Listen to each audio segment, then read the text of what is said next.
I'm Steve Van Diest. I'm one of the co-hosts of the Sharpen Podcast, brought to you by Acumen. Acumen, gosh, we exist to glorify God through helping business owners sharpen, be inspired, challenged in their growth, in their community, in their impact, in their whatever product and service they do.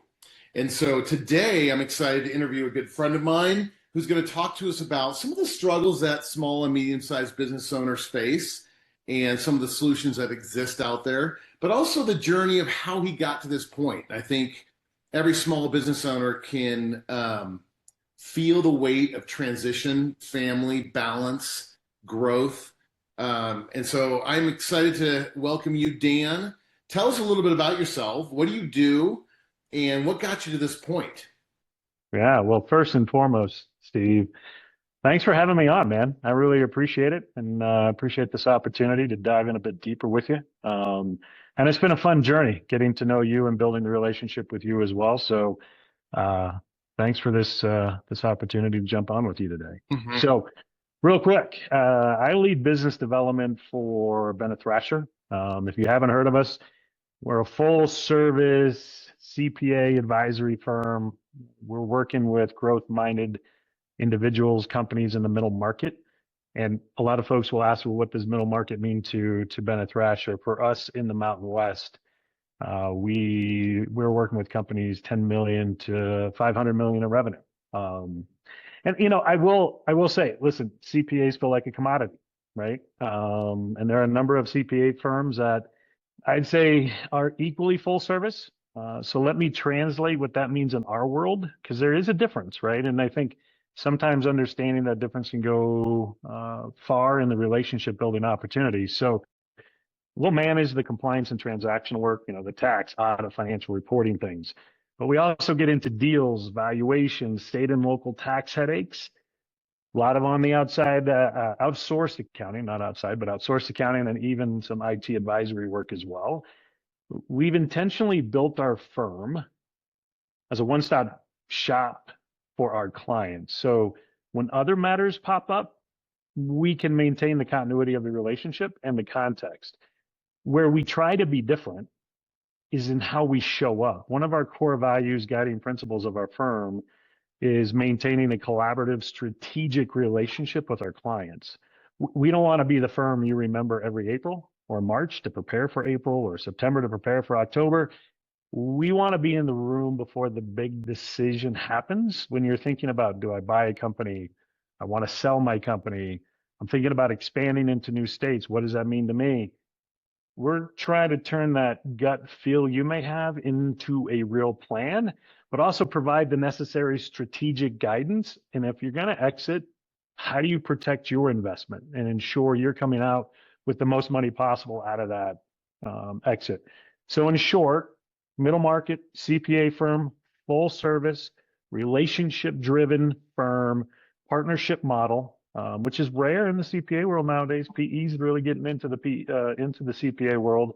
We're still that partnership model. We haven't taken outside capital. So our culture and our approach with our clients, we still own and control that. And it allows us to make sure that our guiding principles that have made us successful. Bennett Thrasher has been around since 1980, based out of Atlanta. We've been going through our own organic growth over the years, opened an office in Dallas, now out here in Denver.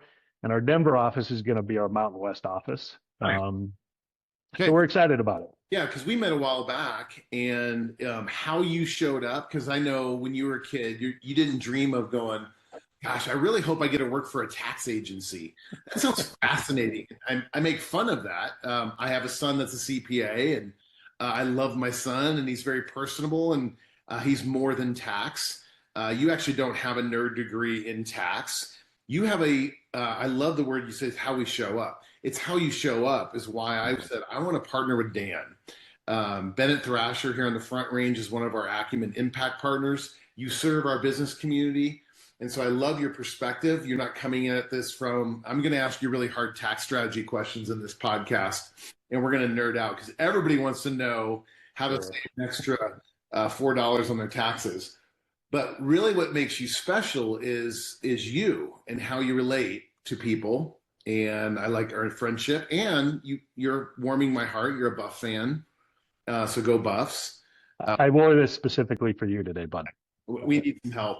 And so one of my early questions is, what is some of the biggest struggles? Yes, it's in tax and strategy and audit, but you kind of see the full service of small and medium business. What is some of the biggest struggles that you see pop up as you interact with business owners and CFOs and all that kind of stuff? Yeah, no, great question. And before I dive into that, I will say early on in my career, and I'm going to date myself with this comment. I started out with Arthur Andersen. So that was a while ago when that firm still existed, right? And when I left that firm, I swore to myself, and this is the kiss of death, right? When you say never, never say never, right? Because you never know when it's going to pop back up.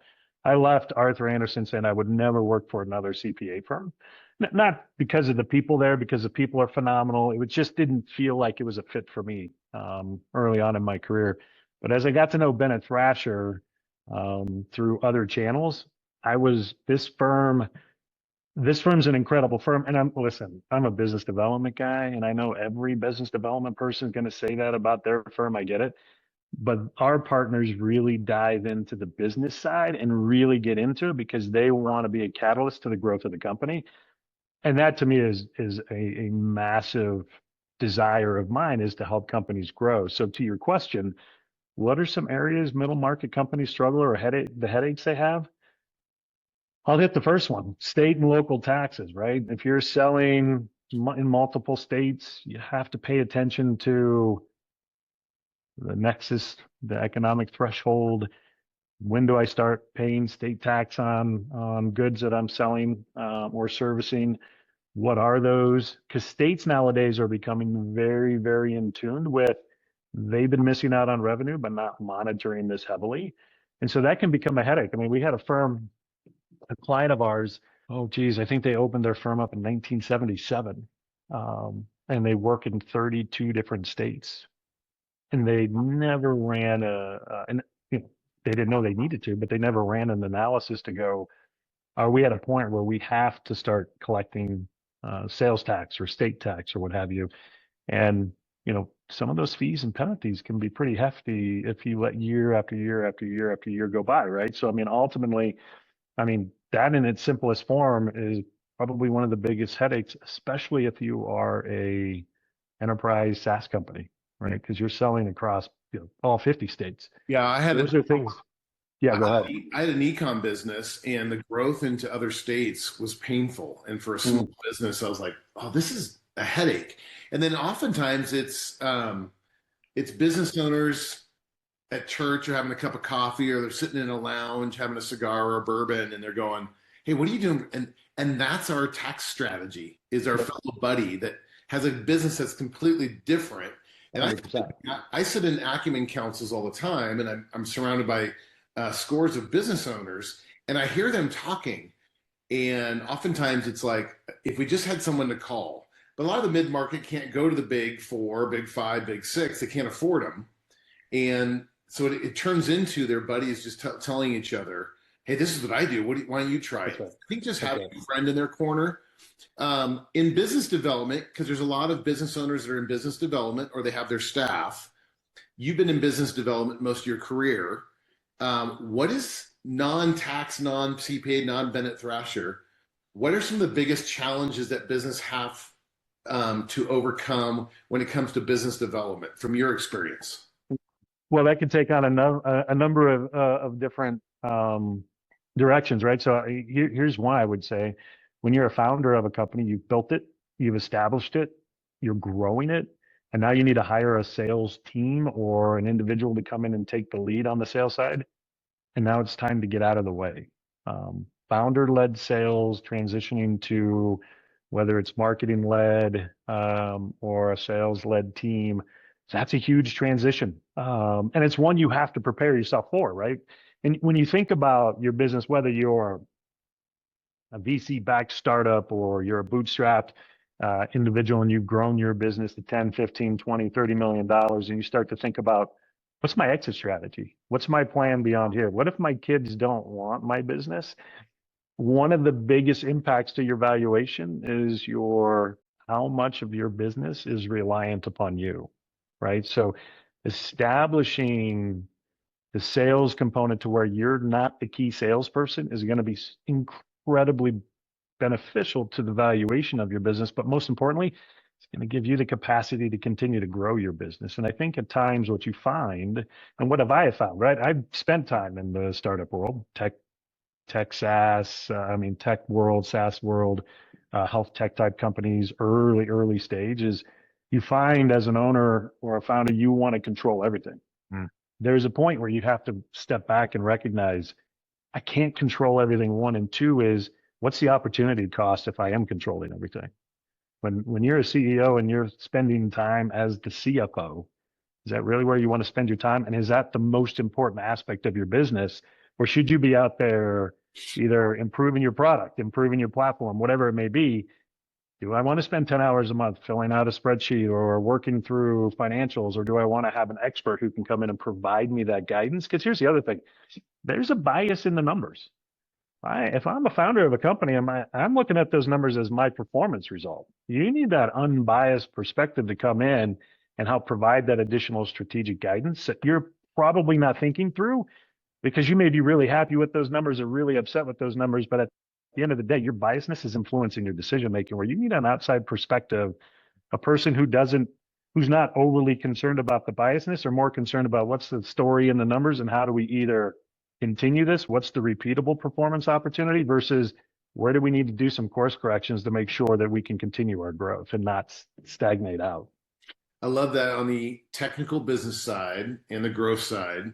But then there's this personal side, and this applies to all business owners, entrepreneurs, startups, corporate guys in biz dev. How do you then have that perspective and balance? It's all about business, but then I got to pull away and actually got to work on me and family. And then in business development, oftentimes we can struggle and get our identity wrapped up into our success. How is Dan processing that on your faith journey, your business journey, the ups and downs of selling and not selling? How are you handling that internal piece? Yeah, that's a great question. And you know this, right? That's a continual journey for me, right? So last time you and I met, I believe I shared, man, I have a control issue, right? I cannot take. So here I am talking about founders and CEOs and whatever, saying, "Hey, stop trying to control everything." And I myself find myself in that control element, right? And I think there's this, when you're doing business development, you're highlighting where there's opportunities on the other side of the table, right? The person you're talking to. Sometimes I start to reflect on those conversations and I realize I need to practice what I preach, right? And I have been, from a career-driven standpoint, that's been a huge focus of mine. And the balance of family and career has been really, really difficult for me to balance out. And over the last 5 years, my focus has become not so much about the balance, but the incorporation of family into the business, and more of how much of my capacity am I leaving for my family when I get home versus how much did I put out in the market to where when I come home, I'm too drained to spend time with the family. And so it's been a constant conversation between myself and God to go, I need to let go. And I need your help in letting go because I am trying to control everything around me. And if my wife were on this podcast, she probably would say it's driving her a bit nuts, right? And so there's this element where I have to make sure my priorities are in order, and God's number one, family is number two, and all things business are number three. I think the most important thing, whether you're, as a human being, is are you true to yourself and are you genuine, or are you playing 2 different roles or 3 different roles out in the world today? Because that'll wear you out, and it'll wear you out pretty quickly. Yeah, how does one that's in biz dev, you're in hunting and killing, you eat what you shoot in the business development world. How do you then handle that? Let go of the control, because it's like it feels dirty, it feels weak, and then there's that control piece. And then how do you show up authentically? Because we are pitching a product or a service oftentimes. How do you handle the authenticity, can't say the word, and vulnerability, but also this control piece, and then this whole results-oriented It's our job is to produce results. How is that all? And that speaks to a lot of business owners as well, regardless of their position, founder, owner, biz dev person, C-suite. How do you speak to that? What are some of the biggest, maybe habits or disciplines or next action steps that you're taking now to not necessarily fix all of that? Because then it's just like, oh yeah, we're controlling our issues. That's right. Maybe to grow. Yeah, it's a great question. And I think, for me, I came to grips with, I used to be that multi-personality individual. I had a career personality and I had a home personality, and I never wanted the two to mix. That is too draining, right? So I started to think about, what do people really want? And what I realize is, what's the type of person I want to sit down and do business with? And it's the person I can talk to, right? Someone I know that they're going to be genuine with me, authentic, authentic. I almost screwed up the words myself, Steve. So yeah. But it's more of be you, right? Because that's what people really want. They want the person that they know, oh, I'm talking to this individual, I can relate, and I'm relating in a way because they're not trying to sell me on anything. And that's the approach I take. I'm not trying to sell you our services. What I'm trying to do is understand where are the opportunities and where we could position ourselves to help on those opportunities. And listen, our firm isn't going to be right for everyone, right? Some folks just want the compliance transactional work. We're going to be too expensive for that type of work. But when you want that collaborative strategic because you want to grow and you want to find ways to grow, that's where our firm is going to provide that value proposition that's going to be different than what you see in other firms, right? And so for me, it's more of, how am I showing up? And am I showing up as myself, or am I trying to show up as Dan, the business development guy? And am I desperate for trying to close deals, or am I truly out in the community trying to help people grow and help people become more successful? And that may be with or without Bennett Thrasher, but at the end of the day, I just can be me, right? And I had to come to grips with that a long time ago, that, listen, we all have imposter syndrome.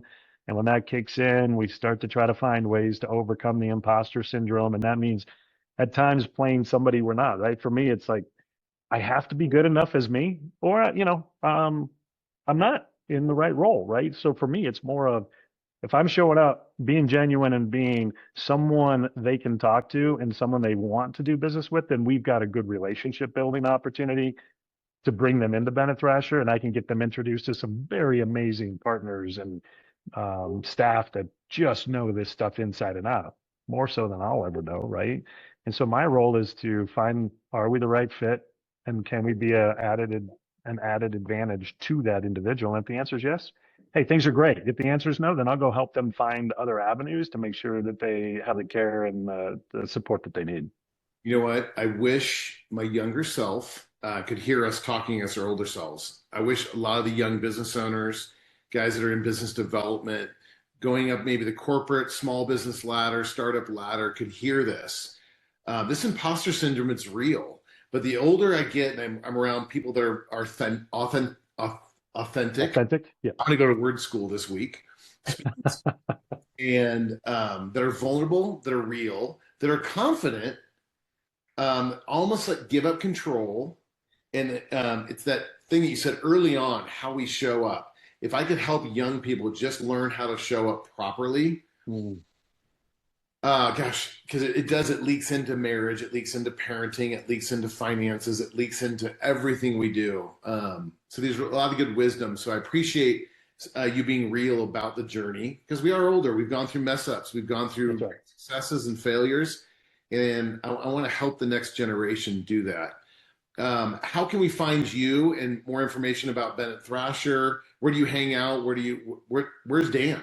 Well, I'm everywhere around town, which is the fun aspect of my job, right? So, if you want to get the official website, it's going to be btcpa.net. And one of the things too, when you go out there, we have a significant number of resources, whether it's past webinars, upcoming webinars, but also thought leadership components that you can get yourself surrounded by. We are now venturing into the podcast world ourselves.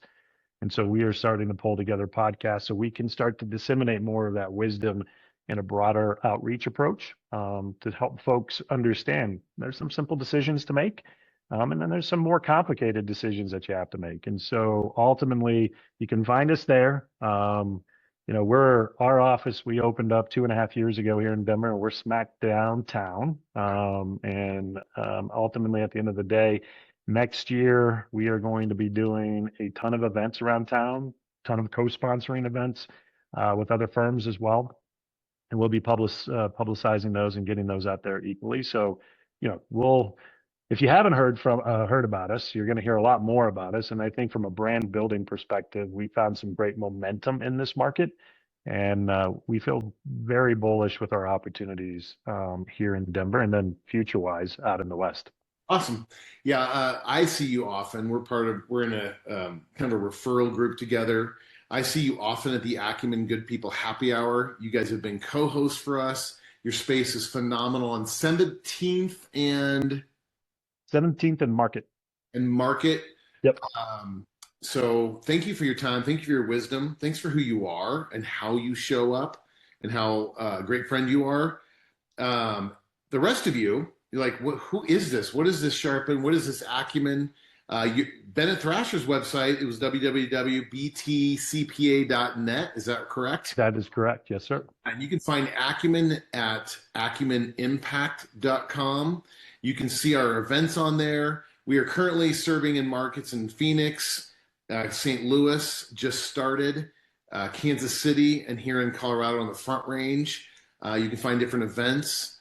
The Good People Happy Hour. And if you're looking as a small business owner, entrepreneur, business development, C-suite, CEO, founder, and you want a community of like-minded men and women that lead in the same position as you, consider checking out our peer groups, our executive coaching.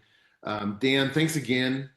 And I'll also say that building and growing a relationship with you and the friendship that we've grown has been incredibly meaningful to me, even if I don't communicate it, right? I think a lot of these things that I'm pulling out have been because of your help. And because you've helped me recognize along the way that it's okay to be you, right? And I think even though I've been on that journey, sometimes you need that accountability partner who can continue to push on that side. And I would tell everybody, if they don't know who Acumen is, they need to get familiar. The executive coaching you all provide is top notch. And at the end of the day, you're able to pull things out of folks that I think most people couldn't. And you're also able to call people on their BS in such a way that it makes the other person want to make that change, right? And I have felt that. Whether you've known you've done it or not, or whether you've been intentional or not about it, our conversations, you have helped me think, and you're helping me grow, and you're also helping me be a little bit more vulnerable than what I've been in times past. So on that, I'd like to thank you for the friendship you've provided. And again, thank you for this opportunity to join you on this podcast as well. Love you, brother. Thank you, everybody, for listening. And we'll see you at the next episode. All right. Take care. Have a good one.